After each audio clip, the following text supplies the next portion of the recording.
여러분, 성경은 저와 여러분을 비롯한 모든 인류가 죄인이라고 이야기하고 있습니다. 로마서 3장 9절을 보면 바울은 말합니다. 그러면 어떠하냐? 우리는 나으냐? 결코 아니라. 유대인이나 헬라인이나 다 죄 아래 있다고 우리가 이미 선언하였느니라. 여러분, 죄란 무엇입니까? 죄는 하나님의 뜻을 거역하는 것이 죄입니다. 하나님을 대적하며 하나님의 선하신 뜻을 따르지 않고 불순종하며 불신하며 불이행하는 모든 종류의 생각과 마음과 행동이 죄인데요. 이런 죄의 특징은 저와 여러분을 비참하고 수치스러운 죄인의 존재로 전락시켜 버린다는 것입니다. 그럼 우리는 어떻게 죄를 짓게 될까요? 오늘 말씀엔 두 가지 케이스가 나왔습니다. 하나는 실수로 짓는 죄, 다른 하나는 고의로 짓는 죄입니다. 이 두 가지 죄의 종류, 의도성은 다르지만 공통적으로 죄를 지은 자를 비참하게 만듭니다. 하지만 하나님께서는 이 실수로 죄를 지은 자에 대해서는 특별한 규례를 주시는데요. 따라서 오늘 저와 여러분은 말씀을 통해서 먼저는 두 가지 규례의 차이점이 무엇인지를 알아볼 것이고, 두 번째는 실수로 범죄한 자가 어떻게 구원을 받는지 알아보며, 마지막으로는 하나님의 은혜가 어떻게 나타나는가를 알아보고자 합니다. 먼저 첫 번째로 실수로 지은 죄, 고의로 지은 죄의 차이입니다. 여러분, 오늘 말씀을 보면 두 가지 모두 죄라는 공통점을 가졌지만 하나님은 두 가지 사례를 다르게 대하십니다. 어떻게 하실까요? 실수로 지은 죄는 화제와 속죄제를 드리면 사함을 받지만, 반대로 고의로 지은 죄는 백성 중에서 끊어진다라는 무시무시한 말씀이 나옵니다. 왜 이런 극명한 차이가 나올까요? 물론 두 종류의 죄는 모두가 심각한 죄인 것은 맞지만, 죄를 지은 사람의 의도성이 가진 차이 때문에 하나님은 다르게 대하는 것입니다. 실수로 죄를 지은 사람, 어떤 사람일까요? 죄를 짓고 싶은 마음이 없었는데도 불구하고 억울하게 죄를 지은 사람을 말합니다. 다른 말로 하면 하나님께 신실한 자로 살아가기를 원하지만 자신의 의도와는 상관없이 죄를 지은 것이죠. 이러한 사람은 언제든지 하나님께로 돌이키고자 하는 마음이 있기 때문에 하나님은 이러한 자에게 다시 한번 기회를 주시는 것입니다. 하지만 반대로 고의로 죄를 짓는 사람은 어떻습니까? 자의식을 가지고 자신이 의도하여 죄를 지었기 때문에 하나님께 돌이키기를 원하지 않는다는 데 있어서 큰 차이가 있습니다. 사랑하는 성도 여러분, 여러분의 일상 속에 저와 여러분은 어떤 죄악 가운데 노출되어 있습니까?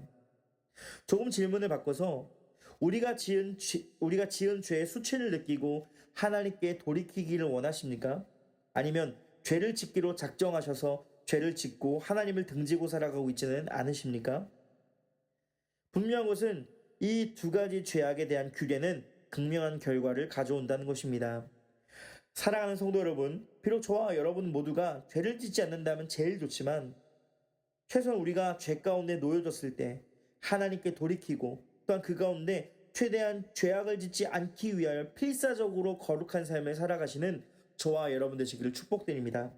두 번째로, 우리가 실수로 지은 죄에 대하여 어떻게 구원을 받을까요? 오늘 말씀 24절을 보면 회중이 부지 중에 범죄하였거든 온 회중은 수송아지 한 마리를 여호와께 향기로운 화제로 드리고 교계대로 소제와 전제를 드리고 순념소 한 마리를 속죄제로 드릴 것이니라. 말씀을 보면 여러 제사의 방편이 나왔지만 공통점이 있습니다. 그것은 나의 죄를 위하여 다른 생명을 대신 드려야 한다는 것입니다. 즉 나의 죄를 대속하는 제물을 바치는 것이죠. 여러분, 실수로 지은 죄에 대해서 우리 자신을 합리화하면 안 됩니다. 우리의 의도가 아니라 할지라도 죄는 엄연히 죄입니다. 그리고 죄의 대가는 사망이죠. 여러분, 우리가 죄 용서 받는다는 것에 있어서 아무런 근거 없이 우리가 용서를 받는 것이 아닙니다. 우리가 받을 심판을 다른 무언가가 대신 받는 것이기 때문이죠.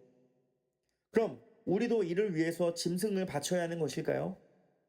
구약의 규례는 예수 그리스도를 거쳐서 새롭게 갱신되었습니다.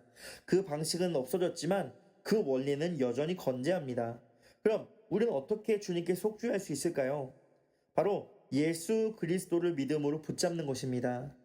최근 우리는 고난주간을 통해서 우리의 죄에 대하여 그리스도께서 우리가 아직 연약할 때, 즉 죄인이었을 때 우리를 위하여 십자가에 달려 대속하셨음을 배웠습니다.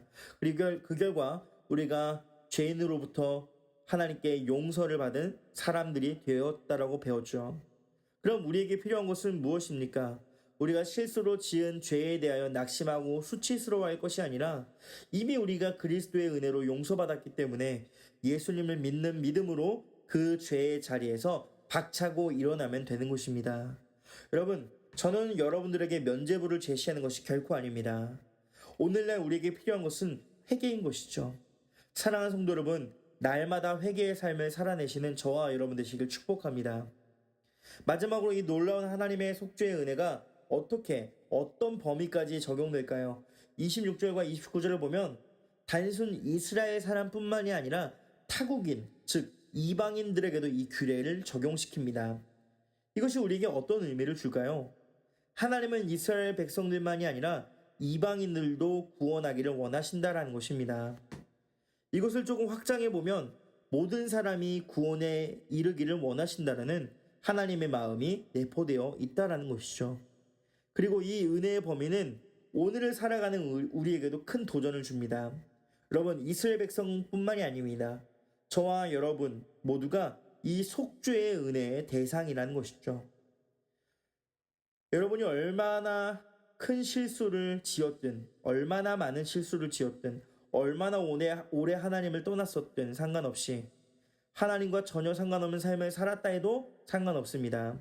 하나님은 저와 여러분이 돌이키기를 원하시고 깨어졌던 관계가 다시 화목해 되기를 원하시기에 오늘 하루를 살아가면서 우리의 죄에 대하여 깊은 고민과 치열한 싸움이 있으시길 축복합니다. 그리고 우리의 죄악으로부터 그리스도의 공로를 생각하며 죄의 자리를 벗어나 하나님께 돌이키는 정결하고 거룩한 삶을 회복하시길 축복합니다. 그리고 마지막으로 저와 여러분이 어떤 사람이든지 간에 하나님은 우리에게 은혜와 자비와 긍휼을 베푸시는 풍성하신 하나님이심을 믿고 의지하며 오늘 소중한 하루를 살아가시는 저와 여러분 되시기를 축복드립니다.